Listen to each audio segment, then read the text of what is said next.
Chers amis, bonjour et bienvenue sur notre chaîne Décrypte Défense. Aujourd'hui, nous avons choisi de traiter ce sujet extrêmement complexe qu'est la fin éventuelle de la guerre entre l'Ukraine et la Russie. Donc une guerre qui a démarré, je le rappelle, il y a maintenant 11 ans, hein, en 2014, et qui a trouvé une phase tout à fait paroxysmique à partir de février 2022 avec l'invasion de l'Ukraine par la Russie. Alors ce conflit, il est passé par différentes phases que vous avez tous suivies à travers les informations, la télé, la radio et les réseaux sociaux. Je rappelle que pas très longtemps après cette fameuse deuxième phase paroxysmique d'invasion de l'Ukraine par la Russie, c'est-à-dire en février 2022, très peu de temps après, les deux belligérants s'étaient rencontrés pour entamer des négociations en Turquie. C'était au printemps 2022, donc très peu de temps après le début de la guerre. Malheureusement, ces négociations n'ont abouti à rien. On ne reviendra pas sur les causes de cet échec.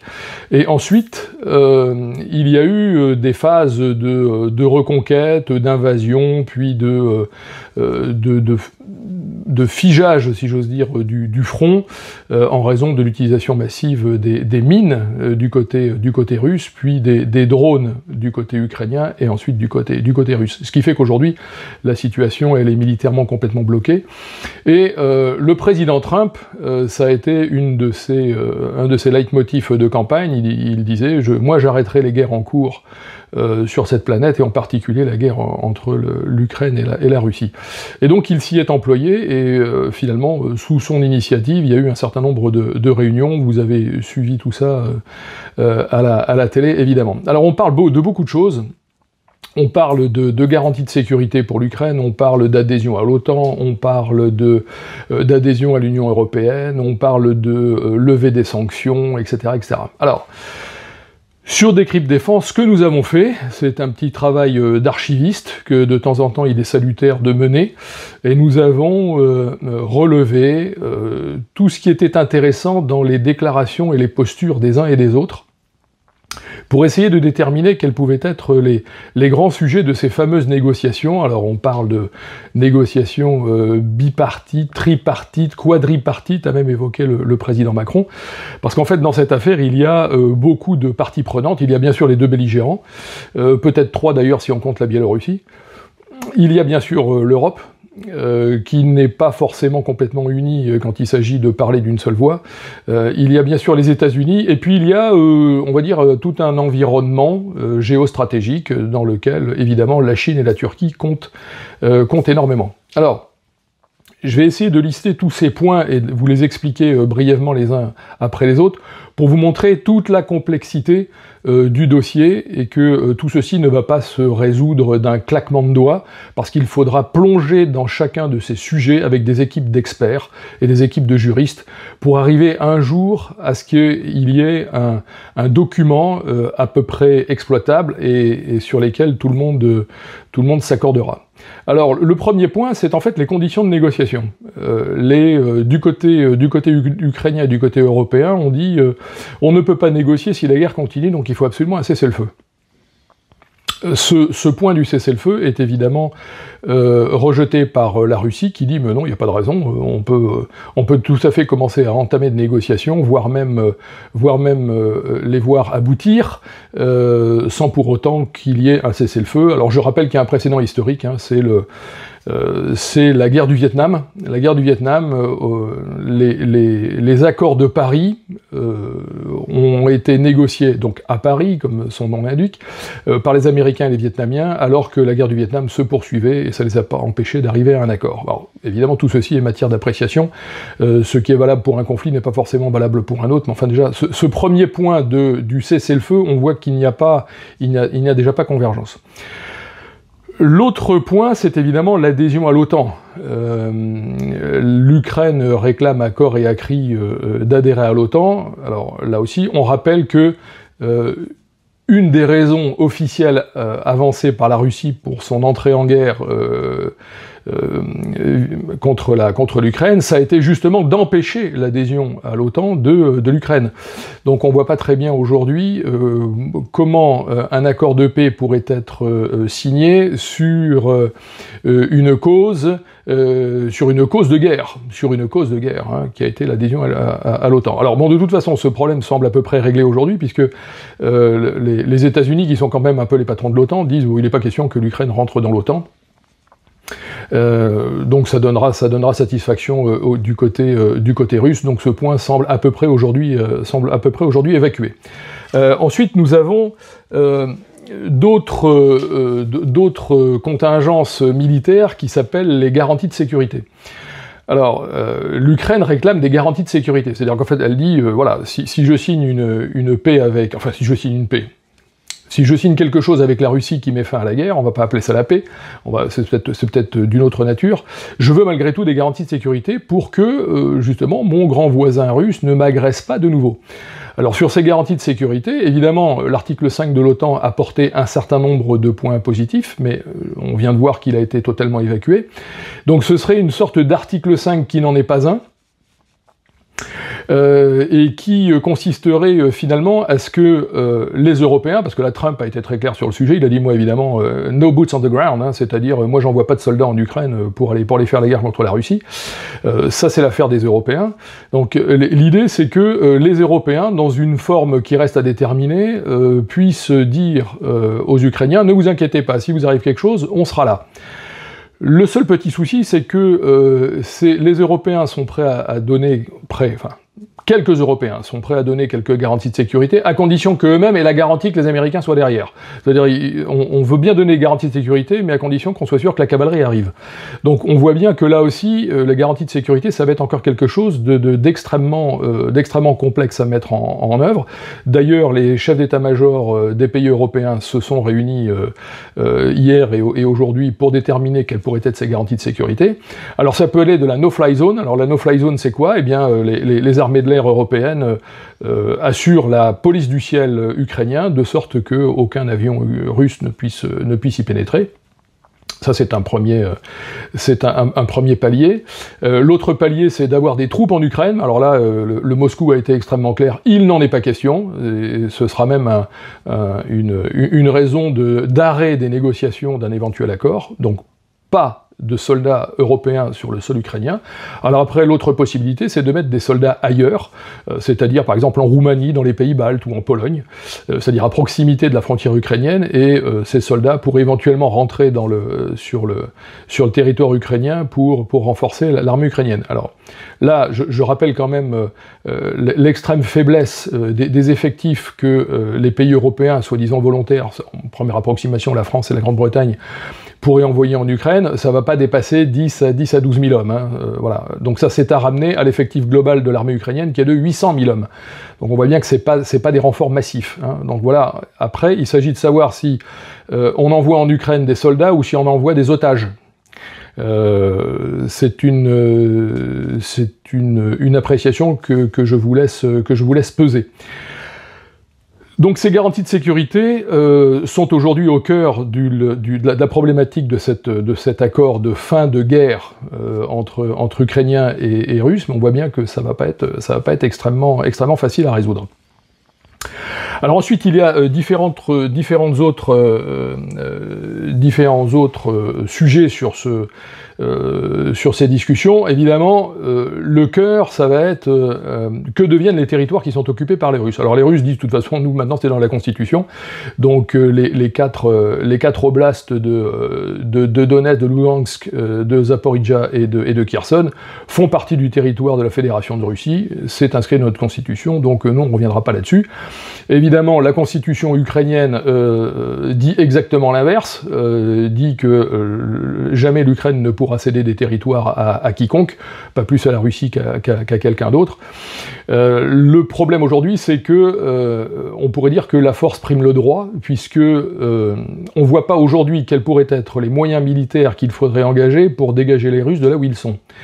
Dit autrement, sans engagement massif des armées européennes et des armées américaines pour chasser les Russes de là où ils sont, l'Ukraine ne récupérera pas ces territoires. C'est un principe de réalité. Je veux dire, on peut invoquer le droit international, on peut invoquer les grands principes, on peut invoquer tout ce qu'on veut. À un moment donné, cette réalité s'impose à nous.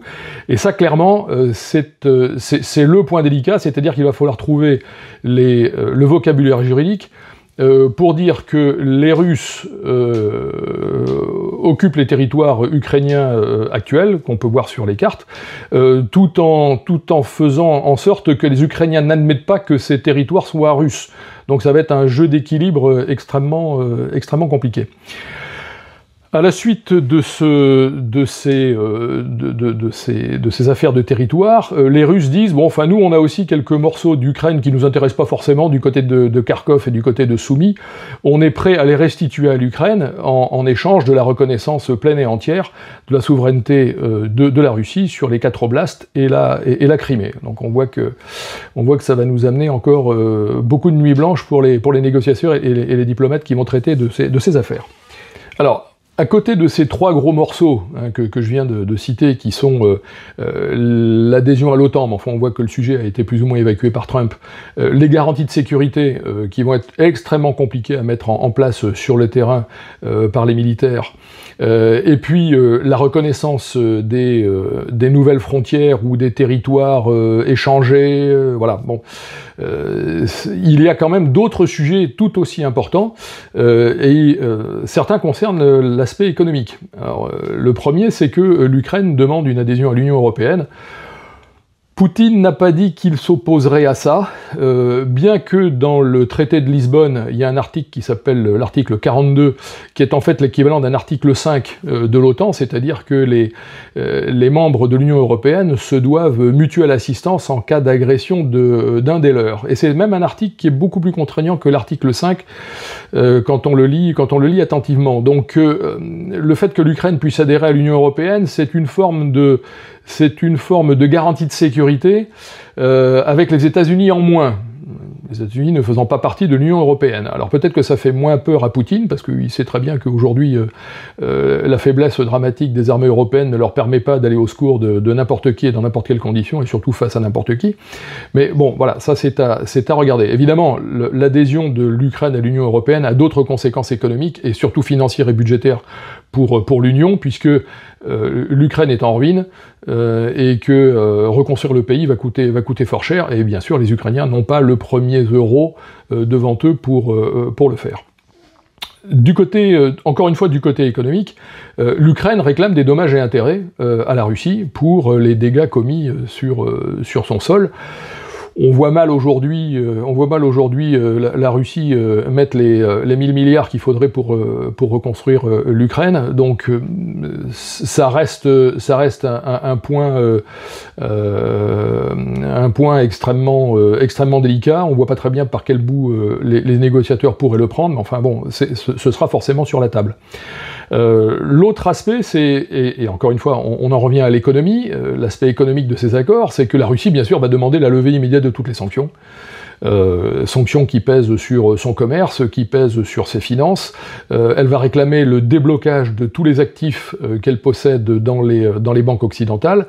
Elle pourrait même demander le remboursement intégral des sommes que les Européens ont prélevées sur les intérêts générés par ces actifs, et il y en a pour un paquet de milliards. Donc là, il va falloir que l'Europe fasse très attention à cet aspect, parce que ça pourrait nous coûter fort cher.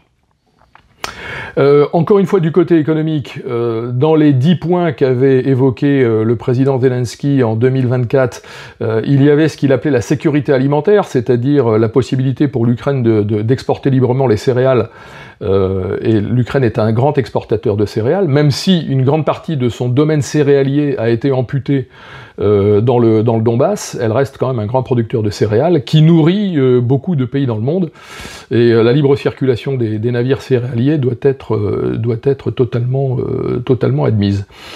Donc on voit que les aspects économiques sont au moins aussi importants que les aspects de tracé de frontières, que les aspects militaires, de garantie de sécurité, et ils pèsent énormément dans les négociations. Alors en plus de tous ces aspects, il y en a d'autres qu'il ne faut pas négliger et qui ne sont pas forcément des points de détail. Le premier par exemple, c'est que devient la centrale nucléaire de Zaporijjia.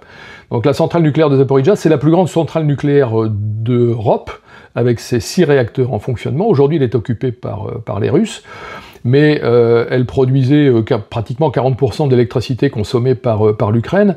Et justement, parmi les points que mentionnait le président Zelensky en 2024, qui était son sorte de plan de paix, il avait dit, moi, ce que je veux, c'est que dans un premier temps, cette centrale soit placée sous le contrôle de l'AIEA, donc l'Agence internationale de l'énergie atomique, donc une sorte de neutralité, voilà, qui permettrait à la centrale d'être mise en sûreté absolue, et qui lui permettrait de continuer à produire de l'électricité, donc au profit de l'Ukraine.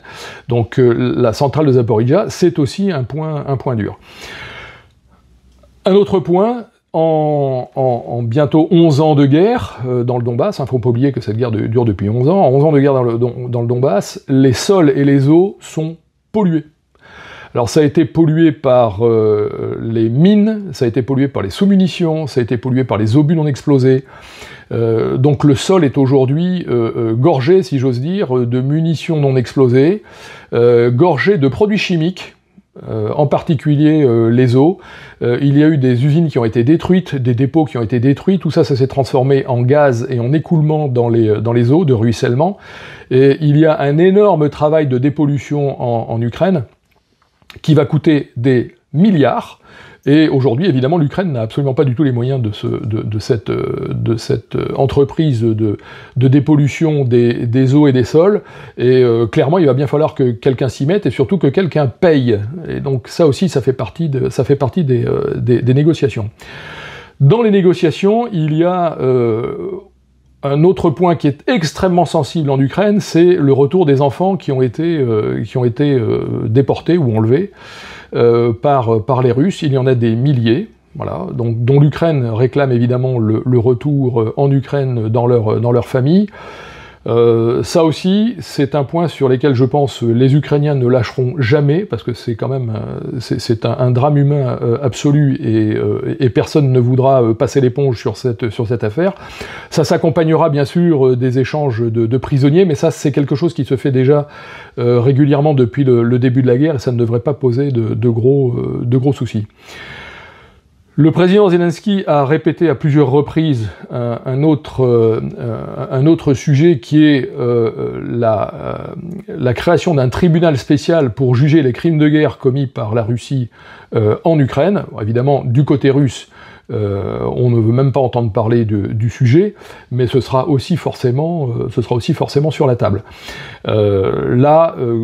Bataille de juristes, j'en veux pour preuve en ce moment l'organisation d'un éventuel sommet entre M. Poutine et M. Zelensky, et tout le monde se déchaîne pour savoir si M. Poutine étant sous le coup d'un mandat d'arrêt de la Cour pénale internationale, son avion peut survoler des pays qui ont signé les fameux accords sur cette Cour pénale internationale. Voilà.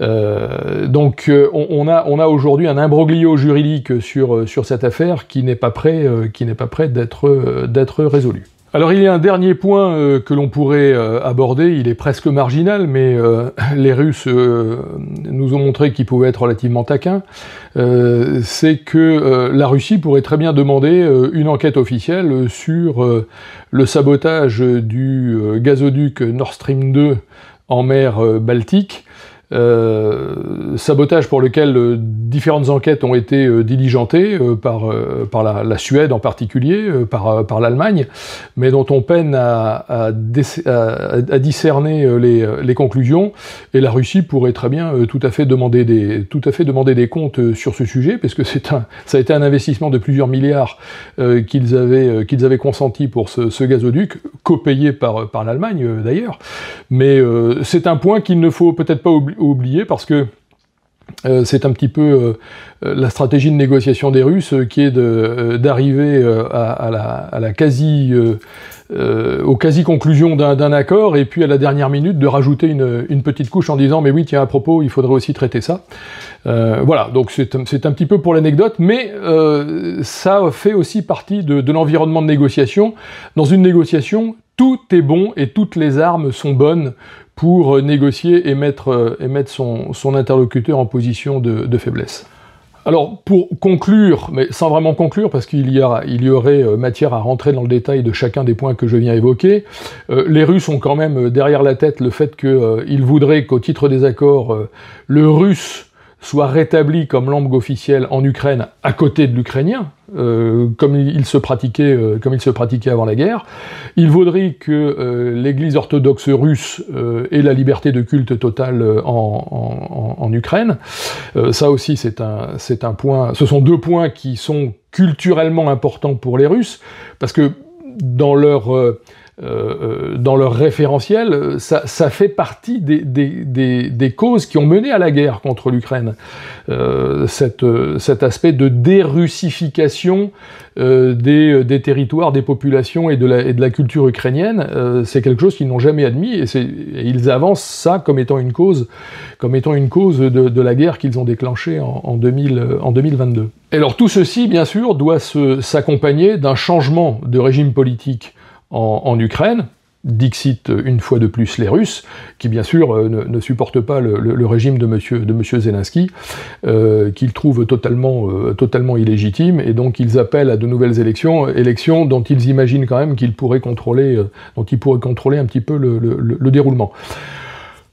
Voilà, donc on voit que ce sujet d'un accord éventuel de non-guerre ou d'arrêt de la guerre entre Russes et Ukrainiens a des aspects extrêmement multiples, qu'il fait intervenir énormément d'acteurs. D'ailleurs, on peut imaginer que d'un point de vue juridique, l'architecture retenue ne soit pas celle d'un accord, mais de plusieurs accords. Puisqu'il y a un certain nombre de sujets pour lesquels les parties prenantes sont plus ou moins concernées. Les États-Unis ne sont pas vraiment concernés par l'adhésion de l'Ukraine à l'Union européenne, bon, donc ils n'ont pas de raison de signer un papier dans ce sens. Pas plus que l'Ukraine n'a signé de papier pour des arrangements commerciaux entre les États-Unis et la Russie, en particulier pour ce qui concerne la gestion de l'Arctique, le passage du Nord, la gestion et l'exploitation d'un certain nombre de richesses du sous-sol russe, des arrangements commerciaux tripartites entre la Russie, la Chine et les États-Unis. Donc tout ceci sort un petit peu du cadre, mais en fait quand même un petit peu partie. Tout ça, c'est un seul ensemble géostratégique. Donc on voit bien que la nature des signataires pourrait changer, et donc c'est pas un accord vers lequel on pourrait s'acheminer, mais sans doute une série d'accords qui lierait tous les parties prenantes que je viens de citer. Donc évidemment, Decrypt Défense suivra tous ces dossiers avec grande attention et fera sûrement l'objet de futures vidéos d'explications pour rentrer un petit peu dans la profondeur de tous ces sujets. À très bientôt.